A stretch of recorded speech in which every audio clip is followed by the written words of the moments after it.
Right foot.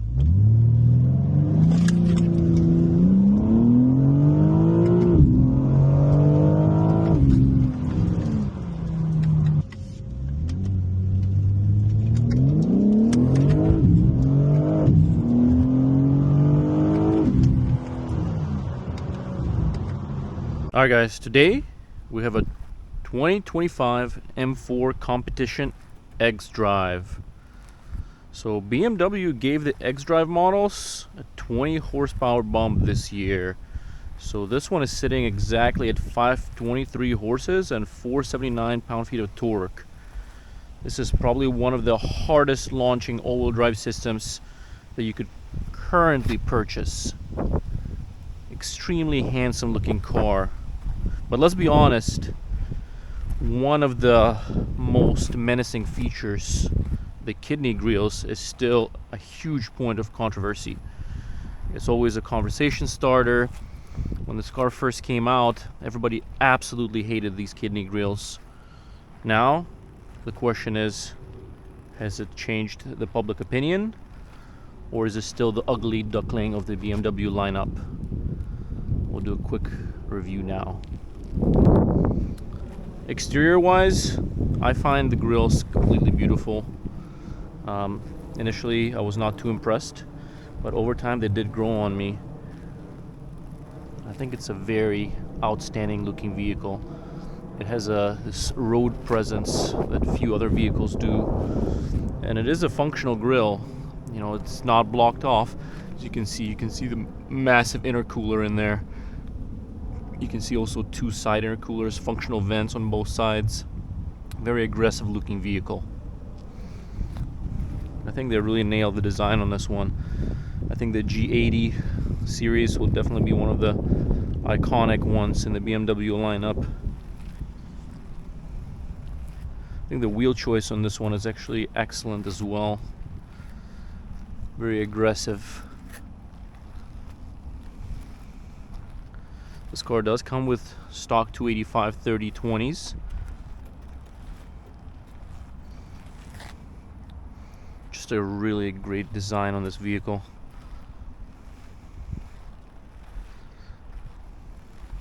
The rear fascia, outstanding. Quad tip exhausts, and these exhaust pipes are actually functional, unlike some of the older variants. For example, the Lexus ISF, it actually had a dual exhaust, but the tips were not quad tips. They were just kind of a mock-up of a rear fascia that's not functional. Everything on this car is completely functional. There's no extra lines, no extra vents that are non-functional. Everything is there for a specific reason, and this reason is to bring joy to the driver. This is definitely a driver's car. It doesn't matter what angle you look at it from, it looks extremely menacing. I think BMW really did nail this design. Extremely beautiful vehicle. Alright, let's go ahead and give a little bit of a drive. See how it feels on the road.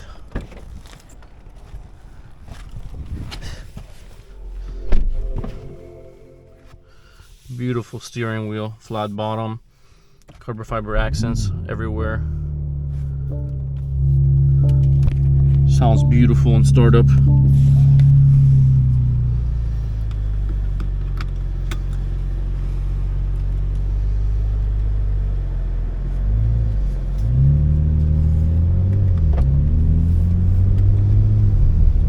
We're gonna have this car for a week, and we'll put quite a few miles on it. Give our impression of, is this a great daily driver? Should this be relegated to be a weekend warrior? This is what we shall find out.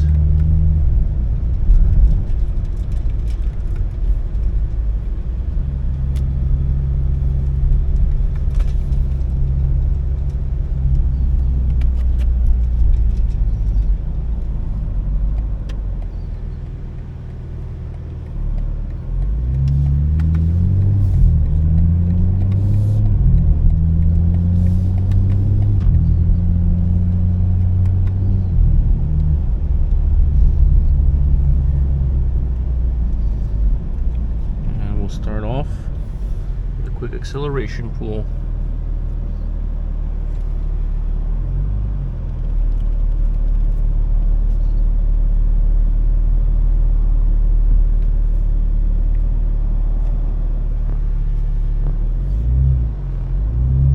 All-wheel drive system on this is a superb.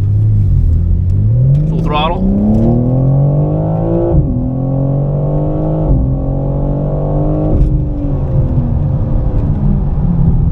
Amazing. Just amazing what this car can do. This car redefines the laws of physics. It doesn't just bend them. This is completely outstanding.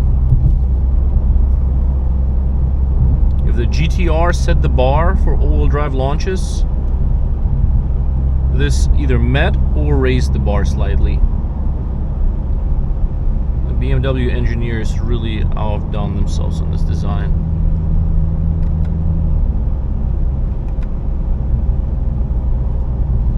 I think the key peak designation for this car is this has this Jekyll and Hyde appearance.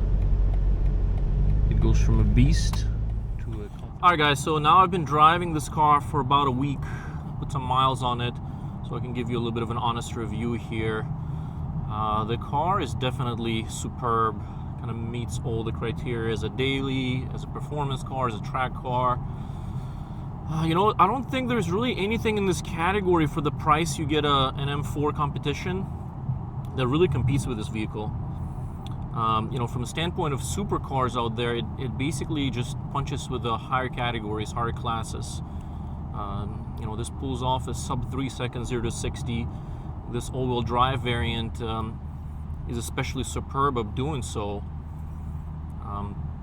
You know, the biggest benefit of this car is, like I said, the four-wheel drive component. You have power and traction basically in any weather, any condition.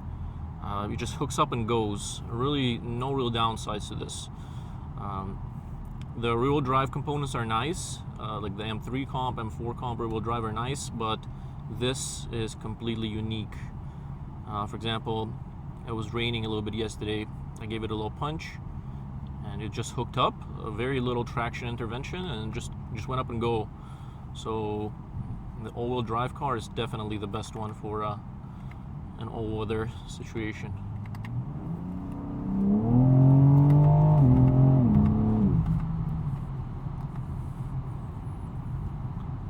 As you see there, that was just a little bit acceleration, not even full throttle.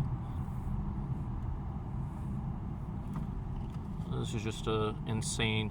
The speeds this car generates is just mind-boggling. Just completely out of this world. When reviewing this vehicle, I actually have to stop and think about what to say, just about, you know, just because of the speed it produces.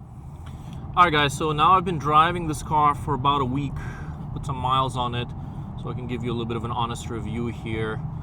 The car is definitely superb, kind of meets all the criteria as a daily, as a performance car, as a track car. You know, I don't think there's really anything in this category for the price you get an M4 Competition that really competes with this vehicle. You know, from the standpoint of supercars out there, it basically just punches with the higher categories, higher classes. You know, this pulls off a sub 3 seconds 0 to 60. This all-wheel drive variant is especially superb of doing so. You know, the biggest benefit of this car is, like I said, the four-wheel drive component. You have power and traction basically in any weather, any condition. It just hooks up and goes. Really, no real downsides to this. The rear-wheel drive components are nice, like the M3 Comp, M4 Comp rear-wheel drive are nice, but this is completely unique. For example, it was raining a little bit yesterday. I gave it a little punch, and it just hooked up, a very little traction intervention, and just went up and go. So the all-wheel drive car is definitely the best one for an all-weather situation.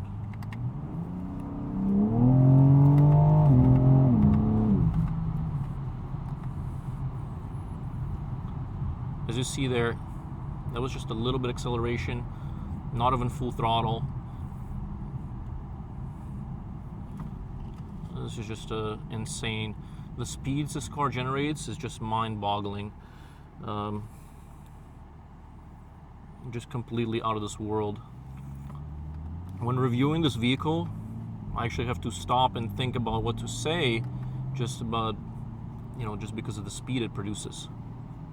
Okay, so, I just pulled up to this light, and there just, unfortunately it was off camera, but there was just a massive accident just occurred.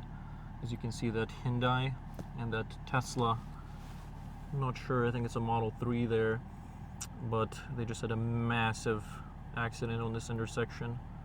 And I believe that Hyundai was at fault. As you can see, it completely T-boned and wrecked that Tesla. It essentially, the Tesla was going on green, it seems like, crossing this intersection. And essentially, the Hyundai, I don't know if they ran a red light or if they were texting and driving, but they completely, I guess it's not a Model 3, but it completely annihilated that vehicle, as you can see over there. Complete annihilation, unfortunately. I hope everyone involved is okay. I would stop and help, but looks like 911 is already on scene. It looks like they're shutting down the highway here. But yeah, essentially, as you can see there, just a massive pile up, massive crash.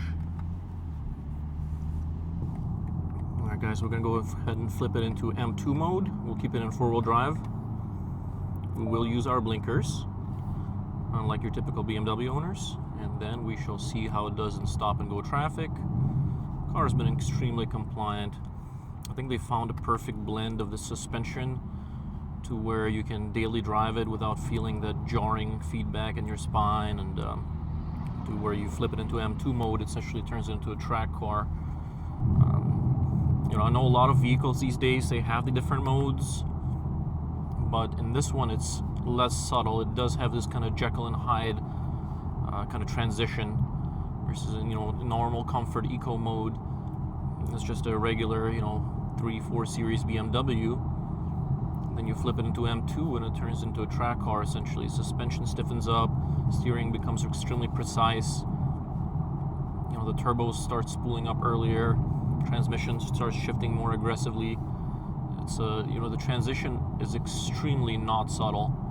It's very apparent when you flip it into M1, M2. Versus in other cars, they do have a sport mode, but you flip it into sport mode and it just keeps the revs up a little longer. This completely transforms the car. So extremely pleasant vehicle to daily drive. I know personally I can't afford this car. The price range that it's hitting.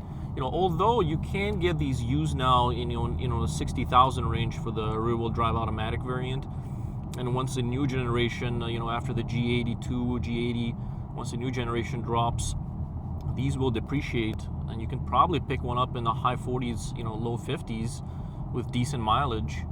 If you look at the F series cars, F80s, you can get an F80 M4 for high 30s, low 40s these days, and that's the price of a Mustang. The average transaction of a car in the United States is, it's reaching high 40s, low 50s at this point anyway. So, and I know, buying a used BMW, headache, breakdown potential. But from my research, the F80 has been a pretty reliable vehicle.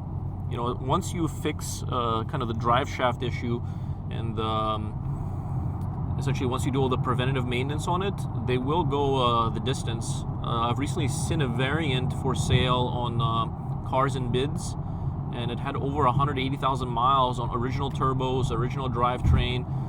Of course the owner didn't track it all the time, but from what he said, he wasn't easy on the car, and no issues whatsoever. So these cars can and will perform. Of course, you got a budget. Keep a couple $1,000s in your budget if you buy used M car for repairs, and probably have your local Euro tuner BMW repair shop on speed dial. But not necessarily. You could get lucky. You could pick up a nice variant that's some some lawyer owned and, you know, turned in a lease, and you pick it up and it's a mint condition, you know, F80 or G80 M3 M4, and you can have a really good time with it. So these cars are definitely underrated. I know everybody quickly jumps to kind of the Lexus IS500 RCF argument. Hey, you know, this will never leave you stranded. But honestly, these newer BMWs, if you maintain them, they are pretty reliable. I mean, you can look up the reliability scores, you know, the GD Power Associates, all the websites. I mean, sure, it's not going to be Lexus reliability, but you're also getting a much more engaging driving experience. You know, I drove the IS500 before they did the transmission, tune repair, and that car just felt extremely dated as far as the drivetrain. It was a nice looking vehicle. I know it's reliable. It's fairly quick for what it is, but it's not BMW. You know, the transmission was very laggy.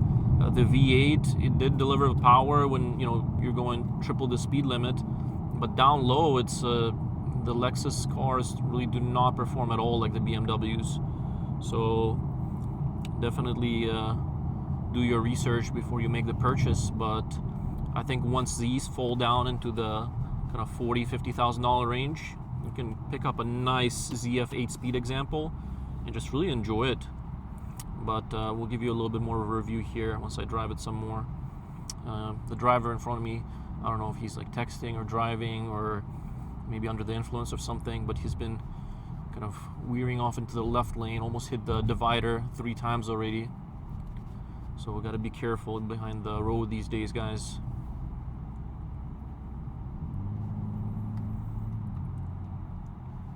So just a little bit more comments on the transmission here. You know, this transmission is telepathic. It kind of predicts and knows exactly what you want to do. For example, right now I'm just cruising on a highway, so it will basically, it'll put it in 8th gear and just keep it there for me. You know, as soon as I give it a hint of that I'm going to be driving faster, maybe I apply the brakes a little. Okay, the guy just did it again. I don't know what's going on here. We got to be careful, guys.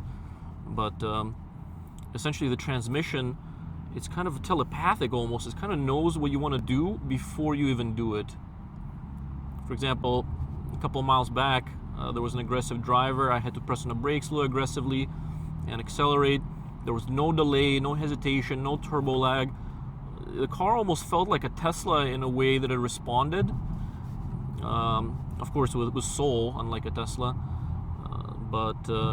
Yeah, we're about to jump on this kind of closed off portion of the highway here, and we'll do a little bit of an acceleration run.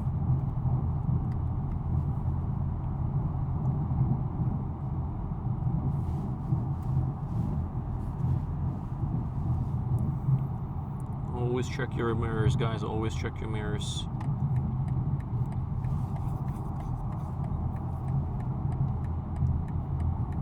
Caution, red light camera ahead. Looks like we have a little WRX STI on R6.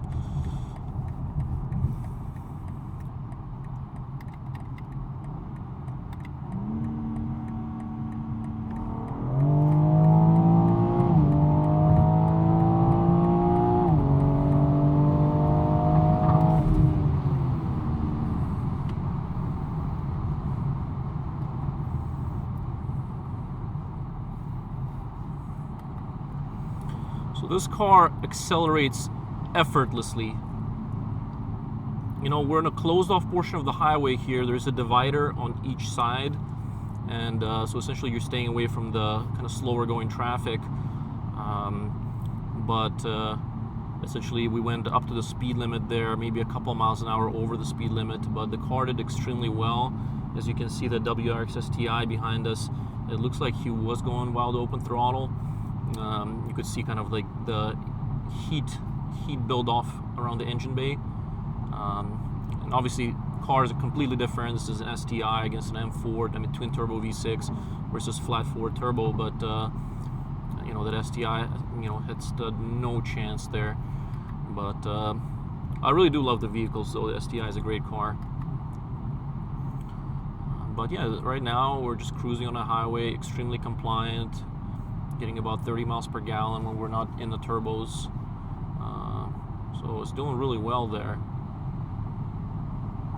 Looks like the STI is kind of tailgating us a little bit, so I think he wants me to either move over or go a little faster, but I'm already going the speed limit, so maybe a couple miles above the speed limit. So we'll keep it civil here. But yeah, in a nutshell, this car can make an extremely great daily driver. Obviously, the budget of this car is far above mine and far above, you know, your average income. But I mean, if you have an opportunity to own one of these cars, even, you know, for a short period of your life, maybe for a year or two, and just enjoy it, I think you should. I think it's definitely worth your while. You'll build some memories in it that no money can essentially, you know, take away from you. The memories will stay with you forever. Sure, you know, your insurance will go up a little bit. You'll spend a little bit more on maintenance. But like I said, once they become a little bit used and you can get a nice variant, you should definitely consider picking one up. That's what I'm going to do in the future. I think once it hits like that $40,000 range, which is essentially the price of a new 5.0 Mustang, and this is categories ahead of the Mustang, then I'll definitely probably pick one up. Right now I'm enjoying my Honda Civic Type R as a daily. Obviously cannot compare this to a Type R whatsoever. Completely different category, completely different vehicle. So, but yeah, it's doing great. Let's go ahead and turn on all the driving assists. You know, it does have the full kind of semi-autopilot cruise control, lane keep assist, kind of radar cruise control. So it has all the modern BMW features. So if you have a kind of long, boring commute on the road, you can essentially, you can daily drive it essentially. But the car is doing really great here. Some beautiful STI here next to us. But yeah, in a nutshell, daily drivability, suspension compliance, you know, fuel efficiency, you know, I definitely give this car a 9.5 out of 10. Definitely a 9.5 out of 10.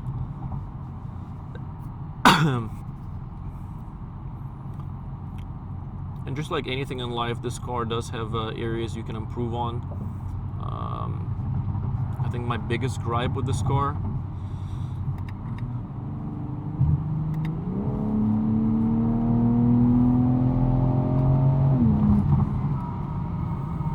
is there is no gripe.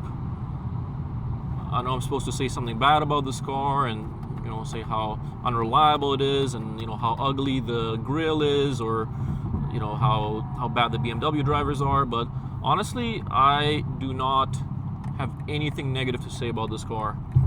I know I may seem like a BMW fanboy, but I am the least of BMW fanboys. I've always had JDM cars or American cars in my life. You know, I had the C5 Corvette, I had multiple Nissan 370Zs in my life, and you know, so I'm definitely not a BMW fanboy, but I definitely give credit where it's due, and this car definitely deserves the credit. Alright guys, now some closing remarks. So we've had this car about a week and 1,000 miles. It's M4 Comp xDrive. So this thing is an absolute animal. Twin turbo, straight six, completely brutal, instant torque, classic M exhaust bark. It just never gets old, honestly. The xDrive just plants the power non-stop. And you can be extremely, I guess, silly with this car, and the throttle, with the grip, with an xDrive, just all comes together. Dry, wet, doesn't matter. Steering extremely sharp. The chassis feels extremely planted. You know, brakes are massive, stops on a dime. You know, M1 and M2 modes transforms it from a daily driver to a, you know, truly proper track weapon in a split second. As far as the comfort, surprisingly decent for an M car. You know, the adaptive suspension, you know, takes the edge off the bad roads, and the seats hold you perfectly. These are not your carbon bucket seats, but, you know, these are, I think, just perfect for this car if it's at your daily. If you want to make it a track car, maybe the sport buckets would be a good upgrade. But, you know, the cabin is still pure BMW, very solid. Everything's high quality. It's just not as flashy as some rivals, but I actually prefer it that way, and so do many other true car enthusiasts. So I guess as a final comments, it's not the lightest or purest M4, but for real world driving, highway, back roads, traffic, the Competition xDrive, this might be the sweet spot, guys. So after 1,000 miles, I'm hooked. This is definitely the one I'd keep. I definitely give it a 9.8 out of 10 score rating. Thanks for watching.